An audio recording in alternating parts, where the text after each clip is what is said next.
Hello students, आज का अपना टॉपिक है प्रिपरेशन ऑफ नाइट्रो कंपाउंड्स, जिसमें नाइट्रो एल्केन्स और नाइट्रो एरीन्स हमें दोनों के बारे में पढ़ना है। तो पहले हम लेते हैं नाइट्रो एल्केन्स को, जिसके अंदर हम 3 मेथड पढ़ने वाले हैं। फर्स्ट मेथड है vapour phase nitration of alkanes. तो वेपर फेज नाइट्रेशन में आपको एल्केन लेना है और नाइट्रेशन के लिए नाइट्रिक एसिड लेना है।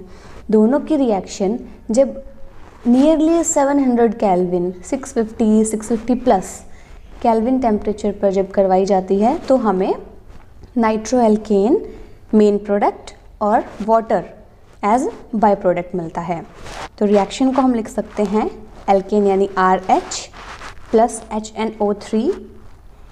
कंडीशन है 700 केल्विन टेम्परेचर की। प्रोडक्ट होगा RNO2 प्लस H2O यानी वाटर। अब इस मेथड की कुछ लिमिटेशंस भी हैं, तो हम देखते हैं limitation of vapour phase method.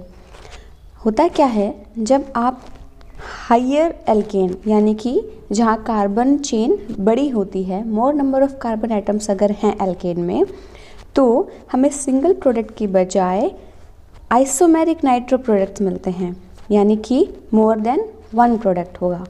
तो इसमें 2 तरीके के आपके पास प्रोडक्ट आएंगे, वो हम एक एग्जाम्पल एक रिएक्शन से देखेंगे। तो अगर हम फॉर एग्जाम्पल प्रोपेन लेते हैं, तो प्रोपेन में एक तो आपके पास फर्स्ट कार्बन से हाइड्रोजन सब्स्टिट्यूट होगा, NO2 लगेगा, तो बनेगा प्रोडक्ट जो होगा 1 नाइट्रो प्रोपेन।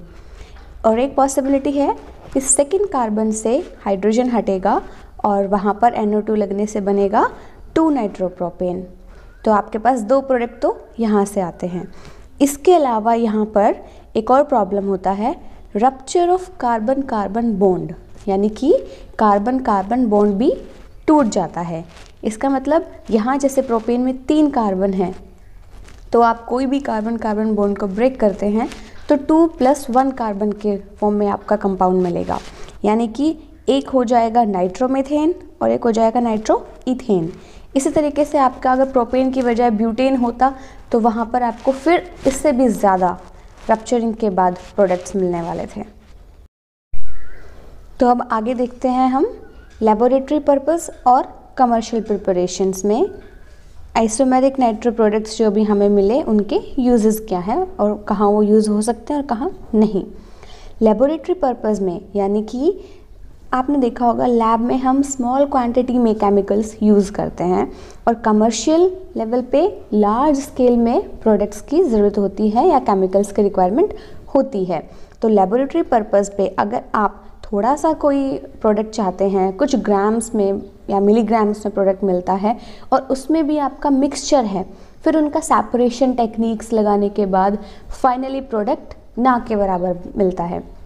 इसलिए ये मेथड लेबोरेटरी पर्पस फुलफिल नहीं करता है और कमर्शियल प्रिपरेशन के लिए हम इसे यूज़ कर सकते हैं, क्योंकि लार्ज क्वांटिटी में सेपरेशन करना फिर भी इजी है। अब बात करते हैं सेकेंड मेथड की, action of silver nitrite on alkyl halides. इस मेथड को हम लेबोरेटरी प्रिपरेशंस के लिए भी इजीली यूज़ कर सकते हैं। ये method nucleophilic substitution reaction mechanism को फॉलो करता है और सिल्वर नाइट्रेट में जो नाइट्रेट ग्रुप है वो आपका न्यूक्लियोफाइल की तरह काम करेगा और NO2 जो न्यूक्लियोफाइल है ये एम्बाइडेंट लिगेंड है, यानी कि ये दोनों तरफ से नाइट्रोजन और ऑक्सीजन दोनों तरफ से कार्बन से जुड़ सकता है। तो एक बार आपके पास कार्बन नाइट्रोजन बॉन्ड बनेगा एज अ प्रोडक्ट जो नाइट्रो एल्केन कहलाएगा और एक बार कार्बन ऑक्सीजन का बॉन्ड बनेगा जो एल्काइल नाइट्राइट कहलाएगा। तो रिएक्शन होगी RX + AgNO2 एंड प्रोडक्ट में आपको मिलेगा RNO2 nitro alkane plus RONO alkyl nitrite. दोनों ही प्रोडक्ट का फॉर्मूला सेम है RNO2, सिर्फ बॉन्ड का फ़र्क है। एक में जो नाइट्रो एल्केन है उसमें कार्बन से नाइट्रोजन का बॉन्ड बनता है डायरेक्टली और दूसरे में कार्बन से ऑक्सीजन का बॉन्ड बनता है। और सिल्वर ब्रोमाइड AgBr यहाँ पर बाय प्रोडक्ट के फॉर्म में आपको मिलेगा। अब देखते हैं मैकेनिज़्म।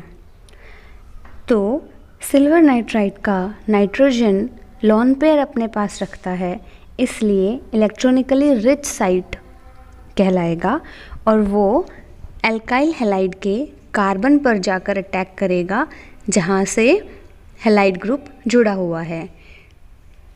इस तरीके से आपके पास RN नया बॉन्ड बनेगा और X, चाहे आपके पास वो फ्लोरीन, फ्लोराइड, क्लोराइड, ब्रोमाइड जो भी था वो निकल जाएगा और सिल्वर के साथ अटैच हो जाएगा।